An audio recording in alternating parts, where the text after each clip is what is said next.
परिवर्तन मुझे कल देखने को मिला कि समाजवादी पार्टी ने माता प्रसाद पांडे को एलओपी बनाया है और आज बीजेपी ने भी एक ओबीसी सम्मेलन किया। इसके पीछे के कोई राजनीतिक कारण आप तलाश रहे हैं? देखिए, राजनीतिक कारण तो स्वाभाविक है कि चूंकि जातीय आधार पर सियासत होती है और जातियों के वोट के लिए नेता दलितों के घर पे खाना भी खाते हैं और अपनी जात का हवाला देकर वोट भी मांगते हैं। काम भले ही अपने जात के लोगों का मंत्री बनने के बाद, सरकार बनने के बाद लोग ना करते हो जी, लेकिन यह है कि जब विपक्ष में रहते हैं तो अपनी जात के सहारे ही अपनी राजनीति चमकाते हैं। एक चीज जो अखिलेश यादव ने माता प्रसाद पांडे को नेता विपक्ष बनाया है, एक ब्राह्मण चेहरे के तौर पर बनाया है, तो इसके पीछे कोई ये बहुत बड़ा ऐसा तेज तर्रार नेता नहीं उन्होंने बैठा दिया कि उनके पास उनको हजारों की भीड़ इकट्ठा हो जाती हो और मंच से बहुत जोशीला भाषण देते हो। वो तो एक चेहरे के रूप में उन्होंने एक संकेत दिया है ब्राह्मण समाज के भीतर कि आपके यहाँ के एक शीर्ष लीडर को हमने सम्मान दिया है। ये एक इस तरह का खाली मैसेज है, कोई राजनीतिक चमत्कार होगा इसकी उम्मीद नहीं है, क्योंकि जो ब्राह्मण वोटों की पूर्ति है वो पांडे जी ज़्यादा नहीं कर पाएंगे। एक तो उनकी उम्र बहुत ज़्यादा हो गई है और दूसरा वो कोई बहुत ओजस्वी वक्ता नहीं है कि बहुत मास लीडर हो। वो तो सिर्फ एक ब्राह्मण समाज के सम्मान का प्रतीक बनकर रहेंगे और समाजवादी पार्टी को इसकी ज़रूरत भी थी, क्योंकि जब विधान परिषद में लाल बहारी यादव को नेता बनाया अखिलेश यादव ने, तो उसके बाद यह साफ था कि विधानसभा में कोई दलित, कोई ओबीसी या कोई अगड़ा जात का आना चाहिए। और माता प्रसाद पांडे चूंकि भाई विधानसभा अध्यक्ष भी रहे हैं, काफ़ी पुराने नेता हैं, तो अखिलेश का ये जो ब्राह्मण कार्ड है इसने एक फायदा कर दिया भाजपा के नेताओं का।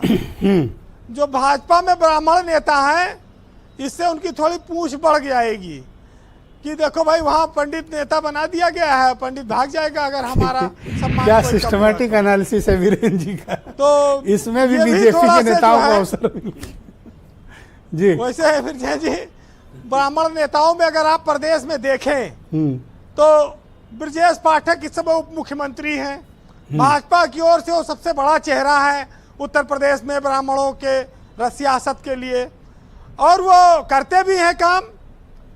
एक दिनेश शर्मा भी उप मुख्यमंत्री रहे, आजकल दिल्ली में राज्यसभा के सांसद हैं, वो भी उत्तर प्रदेश में काफ़ी लोकप्रिय नेता माने गए। अब उसके बाद बहुजन समाज में सतीश चंद्र मिश्रा रहे, वो भी काफ़ी बड़े लोकप्रिय नेता रहे और ब्राह्मणों का काफ़ी सोशल इंजीनियरिंग का एक नाम आया उनके ज़माने में। उसके बाद प्रमोद तिवारी हैं, वो चले गए, दिल्ली में है, यूपी की सियासत कम करते हैं।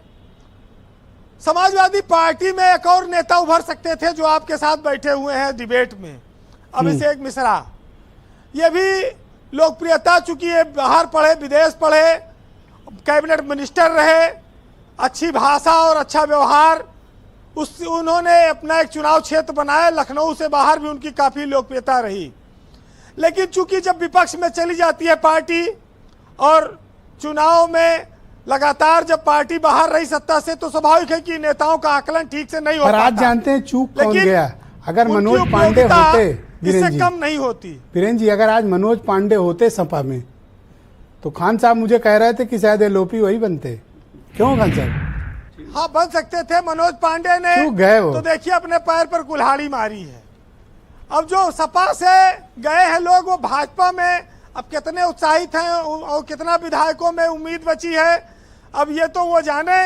लेकिन दबी जुबान में ये कहते हैं, जरूर लोग सुना होगा कि वहाँ ज़्यादा अच्छा था, यहाँ तो बस खाली एक बार मुलाकात हो गई, उसके बाद से सब ऐसे चल रहा है जी। देखिए, समाजवादी पार्टी का एक वोट बैंक, अभी बात आई थी कि एमवाई था, एमवाई फैक्टर मुसलमान और यादव। लेकिन मुलायम सिंह के जाने के बाद अखिलेश यादव ने एक नया नारा बनाया, पीडीए, पिछड़ा दलित अल्पसंख्यक। ये नारा क्यों बना? जब बहुत बड़ी संख्या में दलित समाज के बड़े लीडर समाजवादी पार्टी में जुड़े, और आजम खां का प्रभाव कम हुआ समाजवादी पार्टी पर, वो लगातार जेल रहे। तो जिसमें दलितों ने जो मायावती के साथ लोग रहे थे वो बड़ी संख्या में सपा में आए और वो लोकसभा में भी चुनाव जीत कर गए हैं। इंद्रजीत सरोज हैं, रामाचल राजभर हैं और तमाम सारे नाम हैं। बीरेन जी आज थोड़ा वक्त कम है, थोड़ा कंक्लूड तो करें ये तब यहाँ पर देखिए ये इंपॉर्टेंस इनका बढ़ता गया जी। अच्छा, भाजपा ने मकान दिया, राशन फ्री दिया और तमाम सुविधाएं दी दलितों को, लेकिन 24 के चुनाव में इन्हीं नेताओं की वजह से बहुत बड़ी संख्या में दलित वोट सपा के साथ चला गया। असली चिंता भाजपा की ये है, अब माता प्रसाद पांडे के एक ब्राह्मण चेहरे से आने से तो स्वाभाविक है कि एक नई चुनौती तो आ गई। और अभी जो ये उपचुनाव है 10 सीटों पर, इसका क्या असर होगा? देखिए, अखिलेश यादव के सामने एक परेशानी ये थी कि राजा भैया के मामले में ठाकुर समाज उनसे काफी नाराज था, लेकिन वो नाराजगी वो पाट ले गए।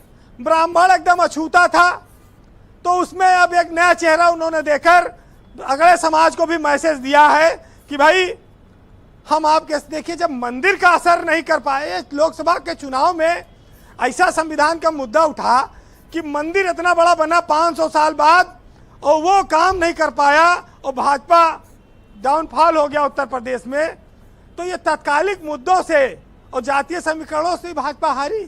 और क्या था इसके पीछे जी?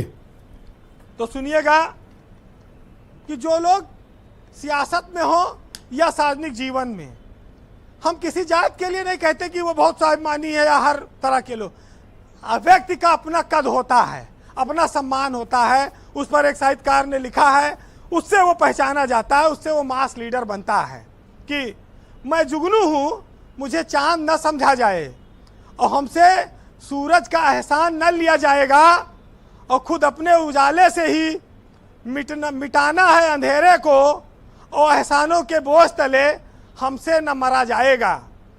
और शहर की आखिरी गली भी रोशन कर दूं बहुत है, जानता हूँ ये जहर अकेले मुझसे न पिया जाएगा और वक्त लगेगा मगर देखना एक दिन मिटे अंधेरा मिटेगा और जूझने वालों का नाम इज्जत से लिया जाएगा। बहुत शुक्रिया वीरेन जी, आपका बहुत बहुत धन्यवाद हमारे साथ जुड़ने के लिए अपने ग्राउंड जीरो से।